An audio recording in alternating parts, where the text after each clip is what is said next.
So municipal అధికారులు రైడింగ్కి వచ్చారని తెలియంగానే ప్రతి ఒక్క ఓల్డ్ టౌన్లో ఉన్న మోస్ట్ ఆఫ్ ద 50% షాపులన్నీ మొత్తం బంద్ చేశారు.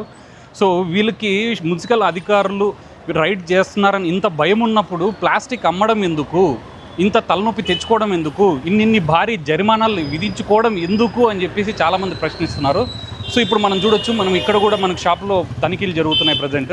కానీ ఆ పక్క షాపు కానీ, ఆ ఎదురుంగు షాపు కానీ, లెఫ్ట్ రైట్ మొత్తం షాపులు అన్నీ క్లోజ్ చేస్తున్నాయి. సో ఇంత భయం ఉన్న వాళ్ళు ఎందుకు మరి ప్లాస్టిక్ అమ్మడం? సో మనం మొత్తం అన్ని షాపులు అన్నీ బంద్ చేస్తున్నాయి.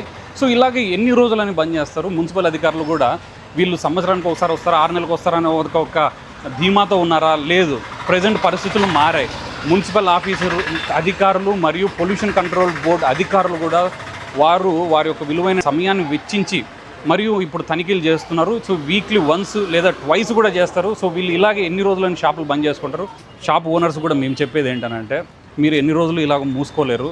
సో దాని బదులు ఊరికే మీరు ప్లాస్టిక్ బంద్ చేసేస్తే మీరు యథావిధిగా హ్యాపీగా బిజినెస్ చేసుకోవచ్చు. ఆ ఒక్క చిన్న విషయం కోసం మీరంత ఇబ్బంది పడాల్సిన అవసరం లేదు అని చెప్పేసి AP39 టీవీ ద్వారా అందరికీ తెలియజేస్తుంది. Thank you.